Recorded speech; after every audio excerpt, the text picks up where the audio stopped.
if you've been around a while, you know we've been in a sermon series going through the book of Mark since the beginning of this year. But today we're going to take a break to focus on our annual Be the Blessing projects. Now, if you're new with us, we hope you'll stick around, and even though this is a little different this week, you're going to get an inside look at what God is doing in and through this little part of his church that we call the Vineyard. And we hope that you'll come back again next week and pick up with us in our series that we're calling The Story of Jesus. But for today, let me tell you, as far as Be the Blessing goes, God has opened some doors to some amazing opportunities for us as a church this year. So let's enjoy some worship music, and then Chris will unpack our plans to intentionally be the blessing in our community and really far beyond.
Forever run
Well, hello and welcome to the Vineyard. I am so excited for today. We have a really special weekend planned, a special service today.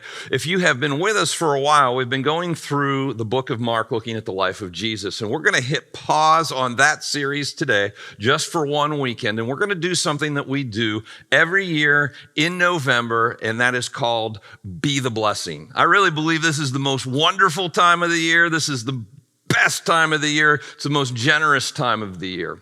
And every year in November, we take a weekend and we focus on generosity and kindness and being the hands and feet of Jesus. And we call it Be the Blessing. Now, Be the Blessing started many years ago. Actually, I have a 16-year-old son, and it started 17 years ago, before he was born. We found out that we were pregnant, and actually, Christy was pregnant. I wasn't pregnant, but that's a different conversation altogether. We found out Christy was pregnant, and we both freaked out a little bit and asked, how on earth do you raise a kid in a world as crazy as the world we live in? Now, 17 years later, the world is crazier, and we're still asking the same question, but we came up with the idea of a mission statement for our family to instill our values in our kids as we raise them. And the mission statement, actually, Christy came up with the mission statement. She said, I think our mission statement should be the blessing. And so immediately, we both knew that was it. We adopted it, and we've raised our kids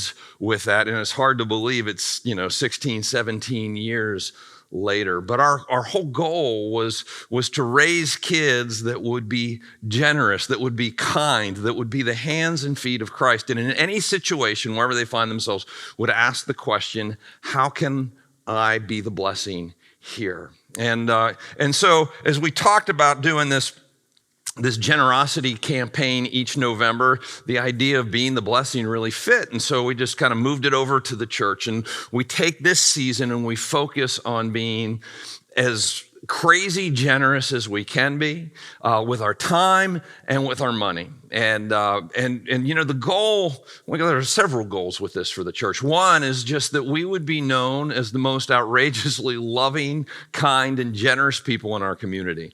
And that reputation has rippled out from our church into our community. We're known for that and want to continue to be known for that because it's part of how we shine the light of Christ in our community.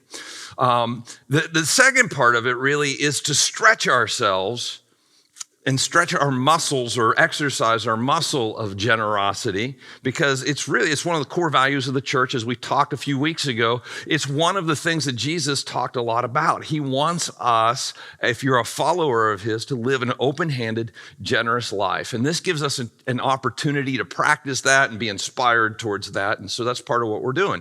So every year in November, we take a weekend and I present to the church a series of projects that we're going to do that are outward focused. I mean, a lot of these projects, we come alongside somebody in the community or somebody who is doing something that we couldn't do. It's outside our lane, but we can come along them and support them in doing it. And it brings blessing to our community and it furthers the cause of Christ. And so a few weeks ago, I talked about the widow who brought her offering to the temple, and she threw in everything she had, and Jesus was like, man, she did it right. She did it right. She sacrificed in her giving. And I'm going to call all of us to sacrifice in our giving at the end. But before I do, I want to inspire you with some projects that are just amazing. I can't wait to tell you about them. And so some of them are tried and true. They're things we've done in the past. Many of them are actually because they're such great projects. We're going to continue to do them.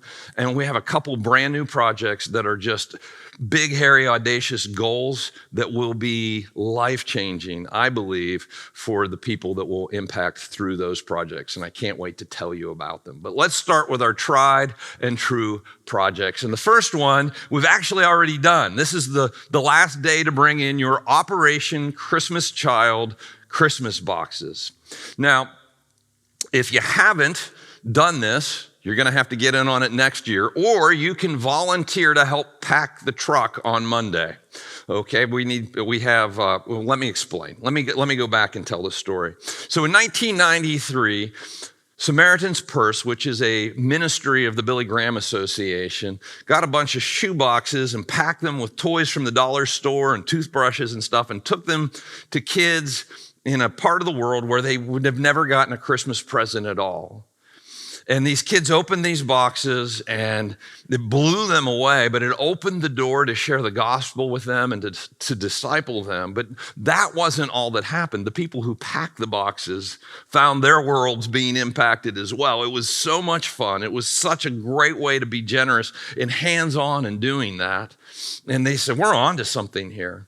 That was in 1993. Today, Operation Christmas Child has distributed 188 million shoe boxes full of these toys to kids all over the world. And when they do, they deliver the message of the gospel and the real meaning of Christmas. This year, they hope to distribute 9.7 million boxes, and about 5,000 or 6,000 of them are going to come from here. Our church every year, just our church, brings in between 500 and 600 of these shoe boxes packed with toys and ready to go somewhere in the world to a child who would not get a Christmas present otherwise. But we process all the boxes for our region. They all come here. We have a warehouse down the street from the church, and we have a team of people that get together every year, led by Barry and Brenda Bowman, who pack these boxes, pray over these boxes. They've been here all week doing this.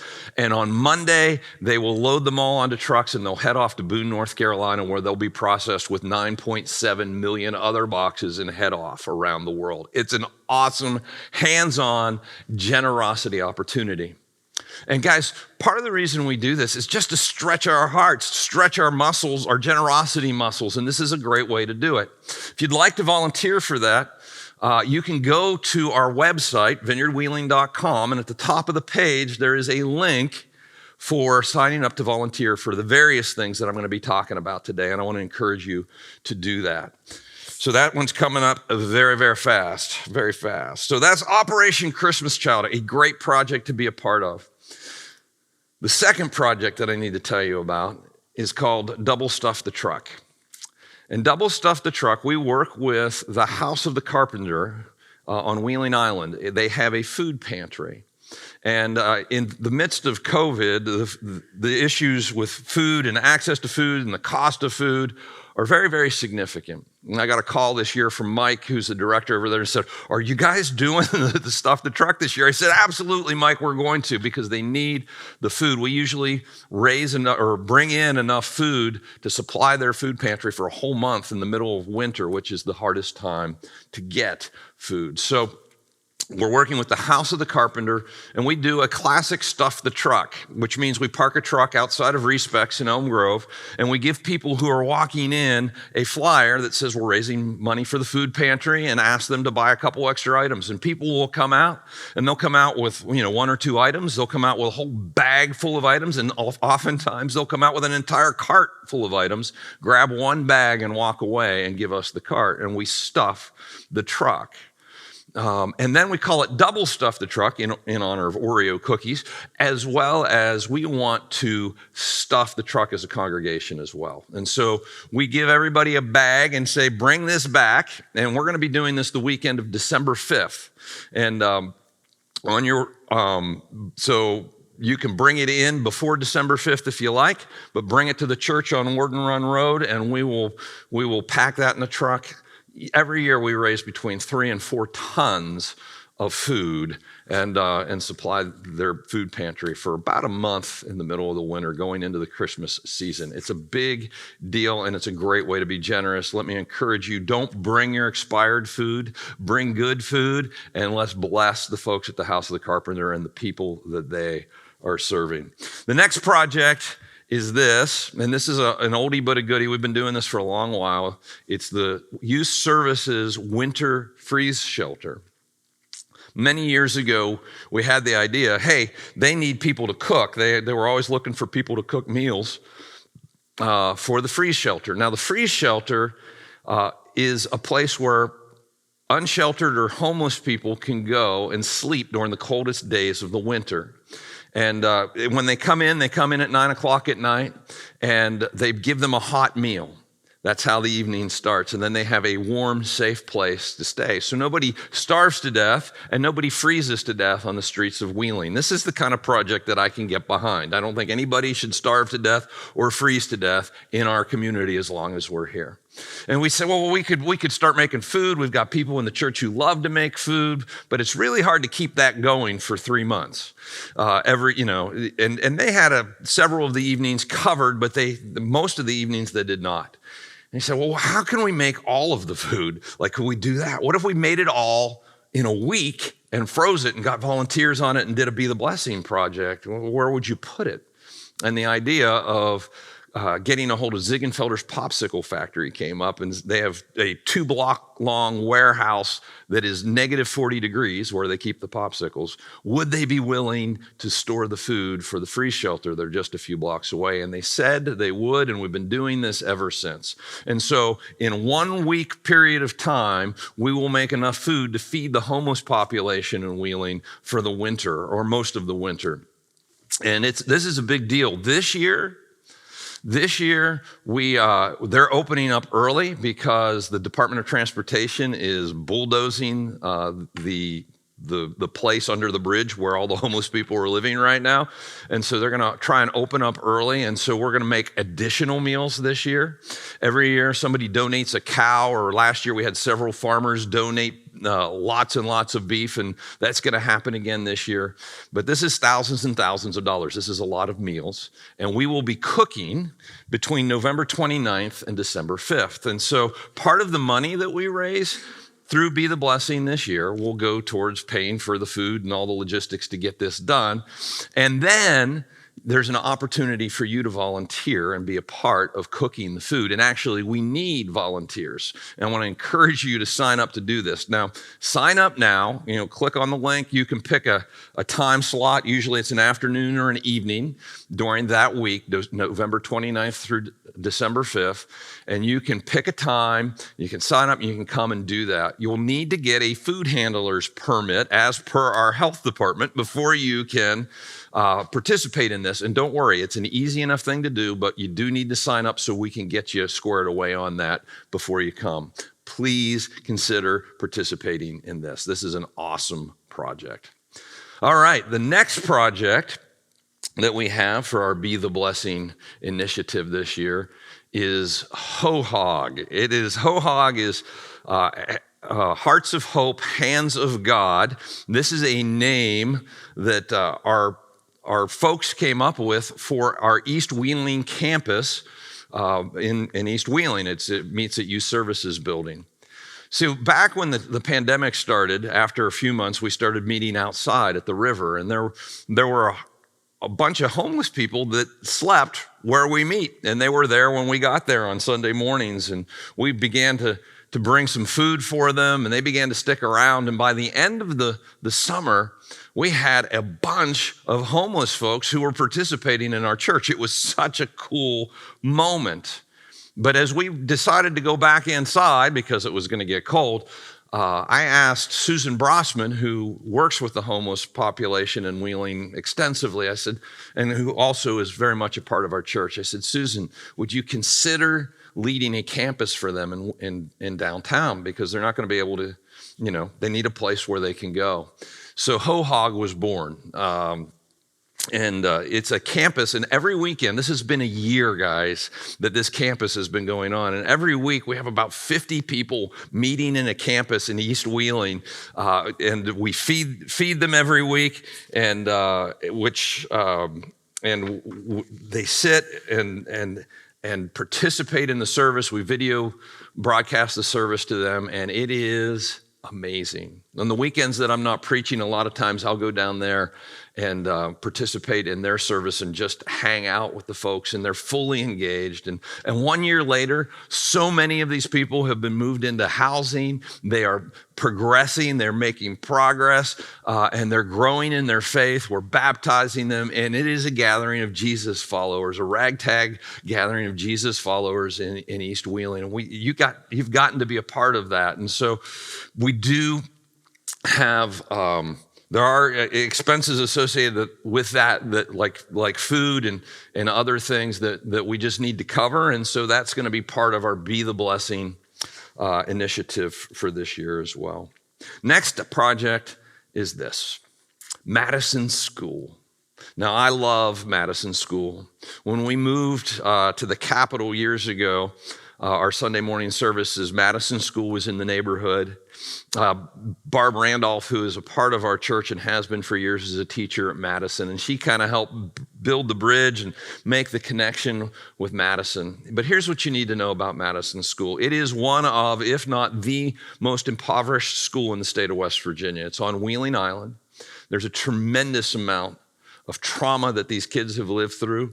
There are challenges that they face, and the teachers that are there because they want to be a blessing in the lives of these kids. It is their ministry. Their principal is a believer and follower of Jesus, and we reached out to them and said, we want to be a partner with you. How can we serve you? And we have been doing things for years now with Madison School.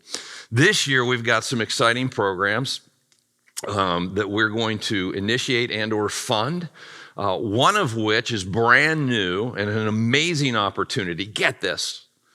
We're going to be doing an after-school Bible program on Fridays at Madison School. In the school. It's after school, and so we can get permission we've got permission to go in and do this. It's going to think of VBS meets Young Life meets kids camp, and it kind of gets all bunched into one. And we're going to give these kids an amazing experience on Friday afternoons from about 3 on. And I want to invite you to be a part of this. We need a team of volunteers to be a part of this on Friday afternoons. What a great way to end your week and pour into the lives of these kids. And they're going to learn about Jesus, and they're going to learn the Bible, and it's going to make an impact. And we're going to do this in the winter, and we're going to do this in the fall. And I need you to sign up to volunteer to be a part of it. Another program that we've done before, we're going to do again, is a basketball camp. And this is going to be on Saturdays in February. You can volunteer for that as well. Jay Morris is a guy who's been a part of our church forever, and this was his brainchild, and we've done it in a couple years now, and it's awesome. We partner with the House of the Carpenter and Madison, and the Madison students come, and it is an amazing, amazing camp, a high impact. And again, if you love basketball and sports, sign up to be a part of that.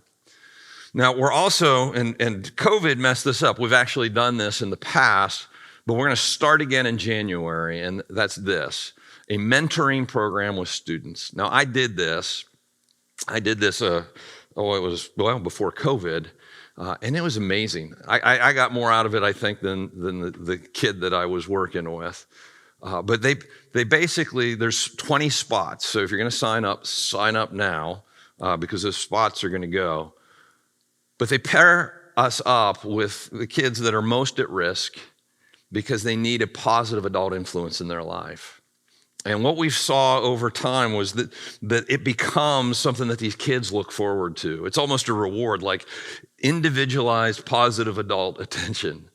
And it is profound. Vicki Smith, who's on staff here, our administrator, we got a call from one of the middle schools this year saying, where's Vicki? Her kid, who she mentored 2 years ago, needs her. That's the kind of impact that you can have in this one-on-one student mentoring program, and I encourage you to sign up for it. Another opportunity for mentoring is, and this is new this year, we've got 12 spots available for this. We're going to be doing classroom mentoring. And so you'll be paired with a teacher and a class of kids. And you go in, both of these are every other week for an hour. And the student mentoring is typically over the lunch hour, so you just come in on your lunch hour and you do that. The classroom mentoring can be whatever works for you. But you come in, read to the class, give the teacher a little bit of space to breathe, and the kids will look forward to your coming every time. And you'll be able to just pour into them and get to know them. And if it works out, you can move up with the class. It's just a way to build a relationship with a group of kids who really need someone just like you to be part of their lives. And so you can sign up for that online as well. Another volunteer opportunity. This is a really cool story. Madison, a couple of years back, they raised a bunch of money, a couple $100,000 to put a playground in at Woodsdale Elementary. And I remember when that was going on, I was talking to the folks at Madison, and they're like, yeah, we could never do anything like that. We just don't have that kind of money. And a bunch of churches and the House of the Carpenter got together and got a bunch of grants and just put in a $200,000 playground at Madison. It's really, really awesome. And it's actually, we're still in the process of rolling that out. So in the spring, when it warms up, our job, Vineyard, I need 10 people who are willing to go and do all the stenciling on the new pavement. And Sherwin-Williams is working with us on that, and we've got professional stencils. So if you're a messy person, don't sign up for this one. But if you're not a messy person and you're good with paint, we need your skills, and I need you to sign up to help paint the playground and get the stencils down, and that's going to be our part to play in the playground initiative. So that's Madison. A lot going on with Madison. A lot of time opportunities to pour into, and I hope that you'll be generous, not just with your finances as we do this Be the Blessing thing, but with your time as well. Get your hands dirty a little bit. All right, we got 2 more projects, and these last 2 are brand new. They're super huge and super exciting. The first one is this. It's called Feed My Sheep. Feed My Sheep. Let me tell you the story. About 9 months ago, this guy calls me. His name's Mitch. And Mitch is a nut. He's on the phone and he's like, hey, I know somebody you know. He knew Keith Kazar, who comes to church here, and he told me to call you. And I feed kids in Costa Rica, and I need you to do it.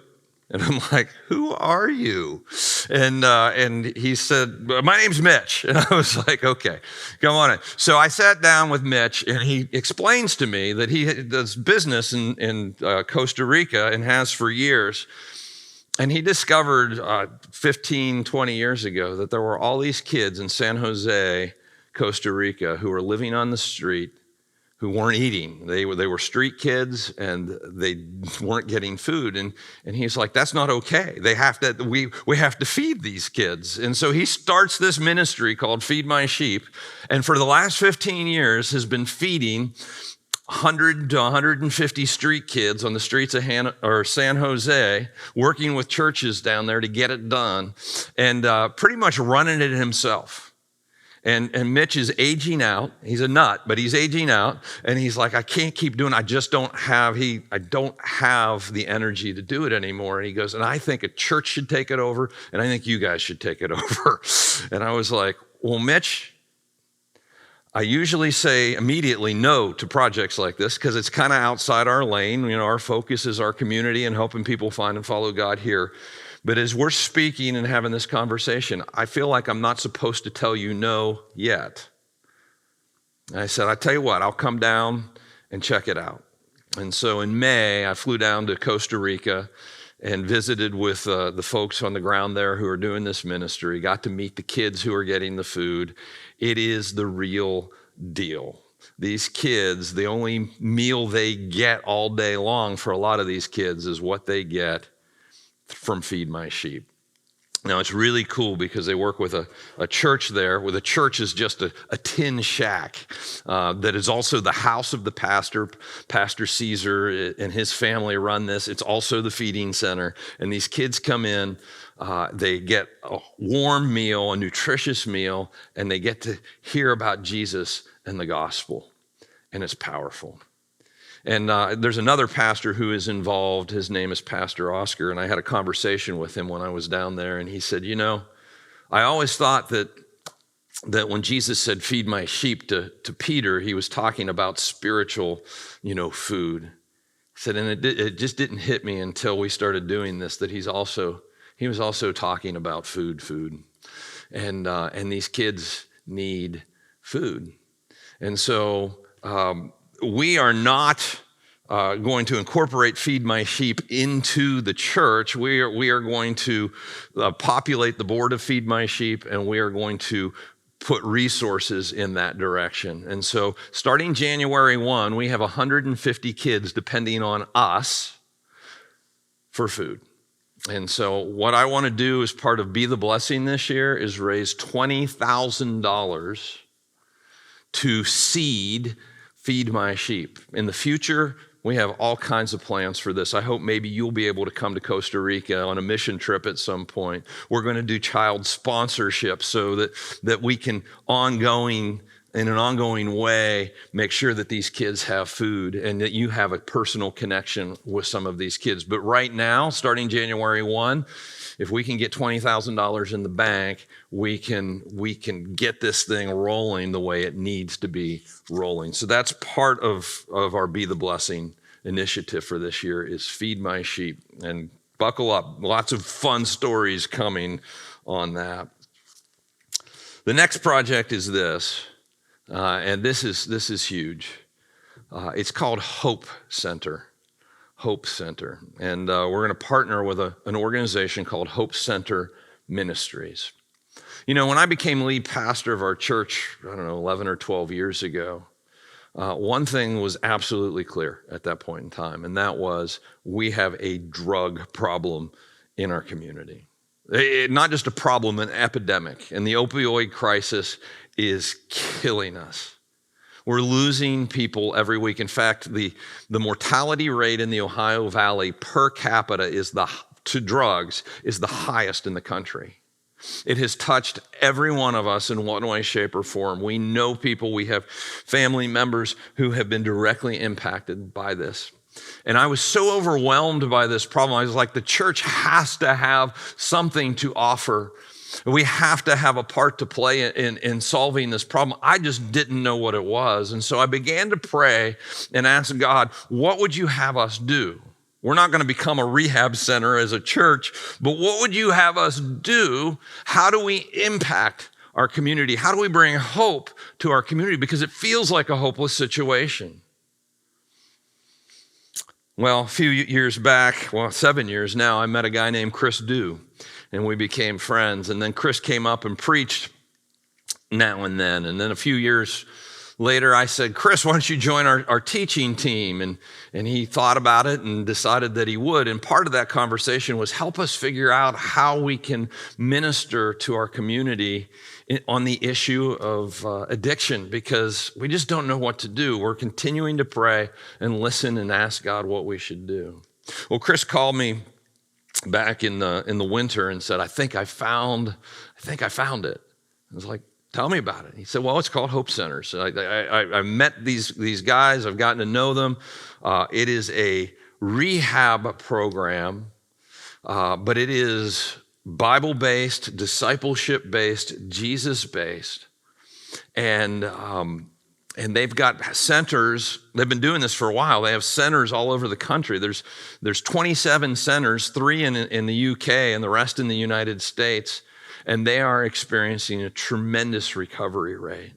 And they'll have men's houses and women's houses, and they can bring in about 28 people at a time, and they go through a 12-month program. Now, your average rehab program is a 28 to 30-day program, and it costs about $36,000 for a 28 to 30-day program. And the recidivism rate or the relapse rate is about 95%. And this is why this feels like such a hopeless topic, because people just go back, and 30 days isn't long enough. And $36,000 is a lot of money. Hope Centers, their model is brilliant, absolutely brilliant. It's a 12-month program. The recidivism rate is like down in the 30s or 40%, something like that. And it costs the participants $700 to participate. And it's just brilliant. They come in, they get their feet under them, they get stabilized, and then they go into a work program where they are trained with skills in manufacturing or something along those lines. They're paired with a local manufacturer where they get job training and skills training. and they pay their own way through the program. And when they graduate, they have put aside money for them, so they have money for a down payment on an apartment. They graduate with a job. They are tied into a church the entire way through, so they have a community of support around them. They're tied into a recovery community all the way through, so they have a community of recovery support around them. Their families are brought into the process as well, and when they graduate, they do incredibly, incredibly well. Well, Chris and I flew down to Nashville to check these guys out back in the spring, and we're both just blown away by the work they're doing, the model that they have, the effectiveness and of what they're doing. And we were just like, this has got to happen in Wheeling. We need 2 men's houses and 2 women's houses in Wheeling. That's what we need. But we'll start with one, and we're going to start with a men's house. And the way this works is we raise the seed money to get it going, and within a year, the program is paying for itself. They'll be connected with our church from the perspective of this is where they'll come to church.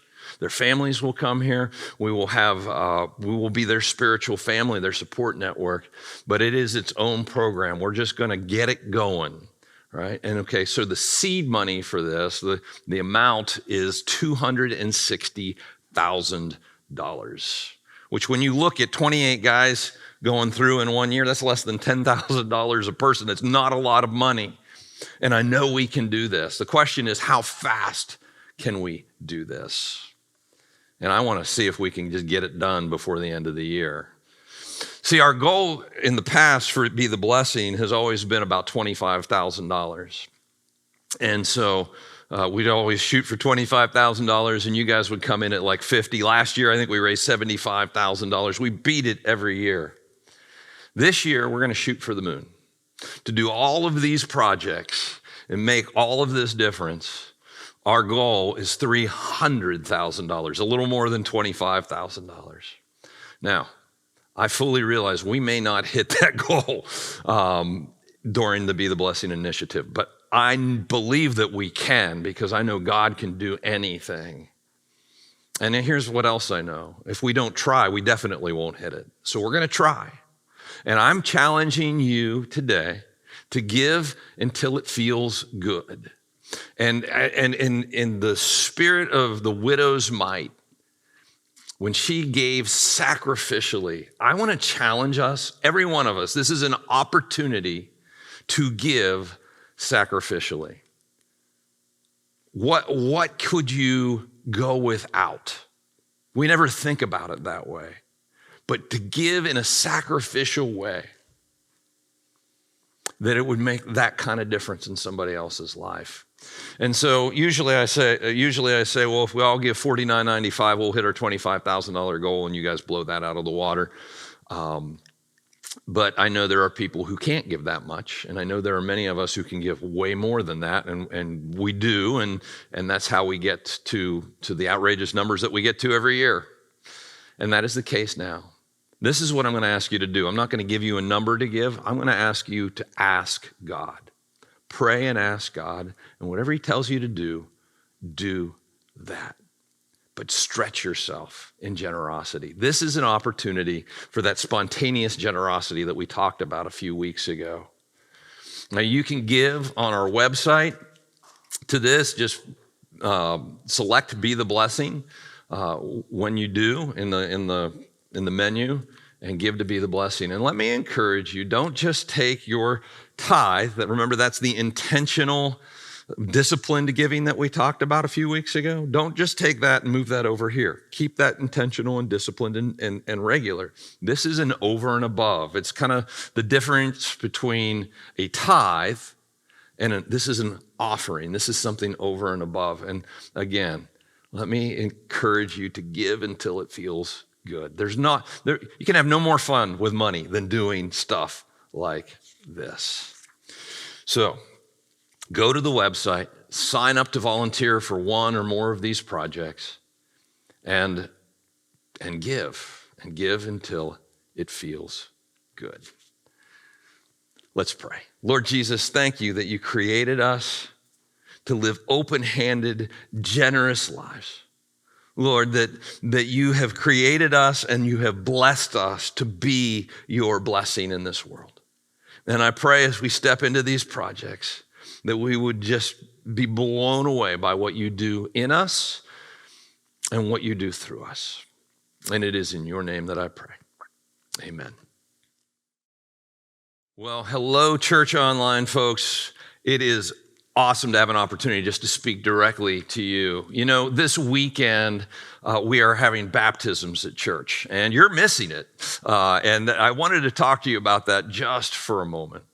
COVID has scattered us all over the place. For a lot of us, we have gotten in the habit of watching church in our jammies, and that's really comfortable and easy. You roll out of bed, put on church, have a cup of coffee, and I get that. One of my good friends who's in my small group, he jokes about how he puts on his tie and jacket. This is the Vineyard, dude. But anyway, he puts on his tie and his jacket, but in his boxer shorts and sits there and watches church, just in case somebody's watching back. But it's very, very convenient to do that. And that's where a lot of people have landed. And I want to encourage you to come back. If you can come back to church. You know, the word that Jesus used for church in the Bible is not the building. It's certainly not content. It was the word ecclesia, which means the gathering. Church is not just about content. Content is good, and you certainly want to catch the content if you have to miss it for whatever reason. But church is the gathering of God's people around the content, around worship, together. There's something that happens when we gather together that doesn't happen when we just watch by ourselves. And like I said, content is good. It's part of it. It's certainly better than nothing when you can't be here, but it is not the same as gathering. Jesus said, where 2 or 3 are gathered in my name, there I am with them. And I really think he was just laying out for us the importance of gathering with other people in corporate worship, in connection with our spiritual family. And something very deeply spiritual happens when we do that. And if you've kind of settled into the habit of watching online, you're missing out. You're missing out on baptisms this weekend, which is incredibly powerful, and what a celebration. But every weekend that we gather, you're missing out. And it is time to come back if you can. Now, if you can't, I understand you're immune compromised, or there's a reason that you can't come back. I totally understand. We're with you. We're going to be here for you online. But let me encourage you to at least engage, share prayer requests, engage in a life group, maybe even start a church at home group so you're gathering with some other people. Don't do church at home or alone, do church at home, or come on back to church in the large group here at the Vineyard. And if you can, it's time to get up on Sunday morning, get out of bed, get dressed, and be the ecclesia, the gathering of Jesus. Guys, I love you. I'm glad you're part of what's going on here at the Vineyard. I just want to encourage you to take a next step in your walk with Jesus. God bless. Well, I don't know about you, but I am pretty excited about all the ministry opportunities God has entrusted to us as a church.